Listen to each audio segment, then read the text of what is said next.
Misfits Boxing have a new governing body and they have split from the PBA. We're here to tell you all about it on today's episode of the Happy Punch News.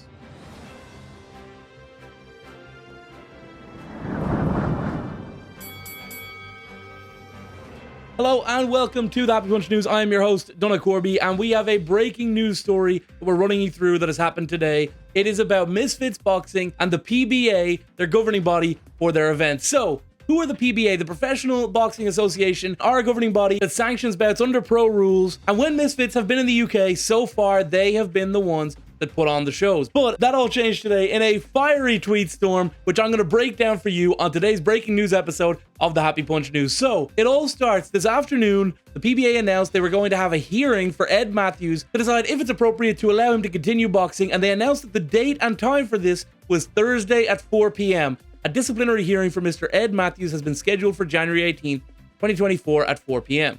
During this hearing, consideration will be given to assess whether he is a fit and proper person to hold a PBA boxer license in light of recent serious allegations made against him. Now, this was super problematic because Ed Matthews is the main event of Misfits 12, which happens on Saturday night at the First Direct Arena, and his press conference is due to happen at 4 p.m. He's fighting a mystery opponent. His last bout was against Swarms, and they mentioned some mysterious allegations. They didn't specifically say that it was steroids, but that's what ended up being leaked. And Ed Matthews has responded and basically declared his innocence. Here's what Ed had to say about the allegation.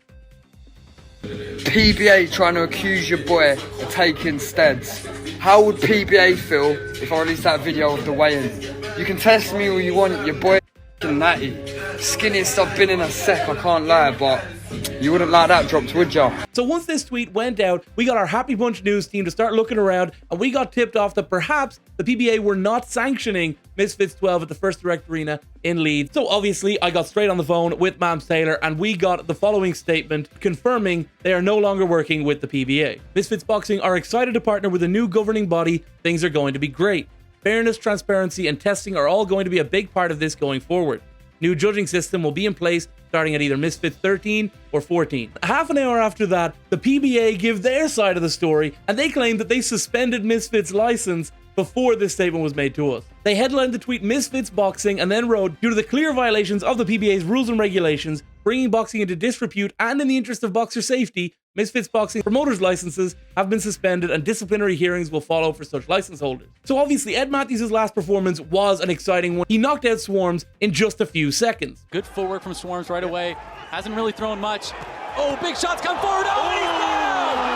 Huge left hook right to start for Ed Matthews. I told you Ed Matthews going to come out firing. Oh, he's hurt him. He's like, hey, wow, wait, hey, slow down, mate. Hey, slow down, mate. He's got to get up. And it's It's over. over. I told you, he's going to come out the gate firing. Now, they never said in that tweet anything about steroids, but that was the talk of social media, was allegations that Ed Matthews had been using steroids. He has admitted to in the past using them, but not in competition. Before his fight with Blueface at the Kingpin tournament last year, he did confirm that he had been using steroids in the past. 2 years ago, I might have dabbled in a bit, but we're getting tested for this fight, so we're all cool. Did you guys know about that?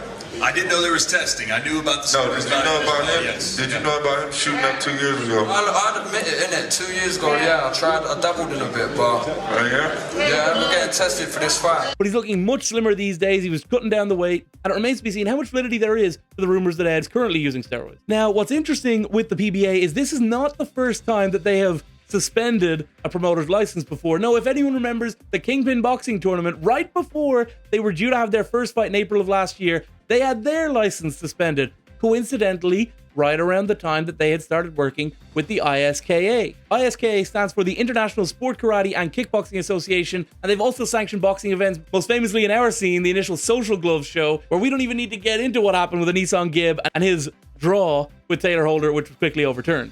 The combined scores put the bout in favor of a majority draw. What? So in the instance of Kingpin, they wrote a letter that was made public in which they said, the PBA hereby withdraws sanction of the upcoming Kingpin tournament, 22nd of April, 3rd of June, 5th of August, and also suspends Kingpin's PBA promoter license effective immediately until further notice. So they have history of making these things public and getting themselves into disputes with promoters in the space. So since then, it has been a comical battle between Mams Taylor, the president of Misfits Boxing, and the PBA on their Twitter pages. They've been liking tweets, They've been getting back and forth. Mams created this hilarious tweet with his fictitious girlfriend that was clearly a shot at the PBA. KSI getting involved laughing. And then our old pal, the reporter from TalkSport, Michael Benson, got involved. He reported essentially the truth of the matter. They gave the PBA statement, they gave Misfits statement, and then he heard from a Misfits spokesperson, I wonder who that was, who said that they actually had handed their license back to the PBA earlier in the day, which has led to a whole nother dispute, with the PBA debating that in their own tweet responses and replying to accounts such as Misfits Updates, who says himself,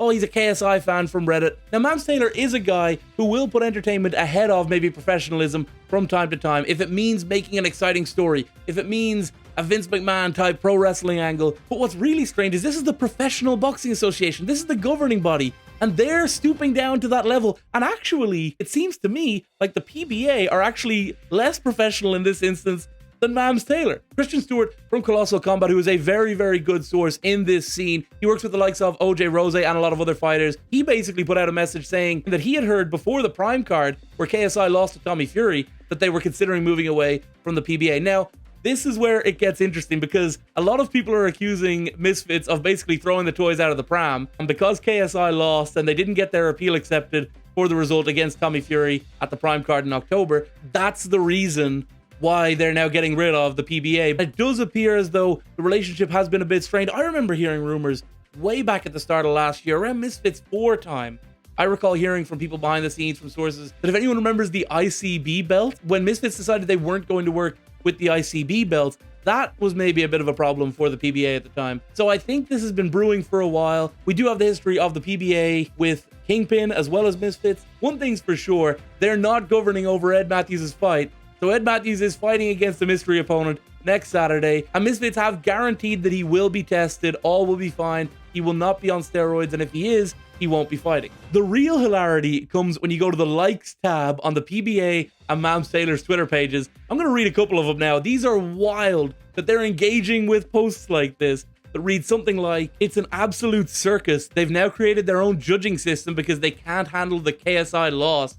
Embarrassing. From the Liquidator pod. Now, of course, two can play at this game, and nobody plays the petty game better than Mams Taylor. He is a legend in California, and he would have learned in LA the true meaning of the word petty. Here's a couple of his tweets. Multiple bad decisions, horrible referees, trying to put a main event in jeopardy 2 days before the fight. PBA is just awful overall. These are tweets that Mams is liking. It's definitely getting down in the mud, but that is all we know so far in this story. There's a lot breaking. This is a different kind of Happy Punch News episode to what you're used to, and I will be back with more very soon. But for now, I want to know in the comment section below, what do you guys reckon? Who's in the right, Mams Taylor and Misfits Boxing, or the PBA? Thank you very much for watching. Please like, subscribe, reshare, all of that stuff, and I will see you all very soon.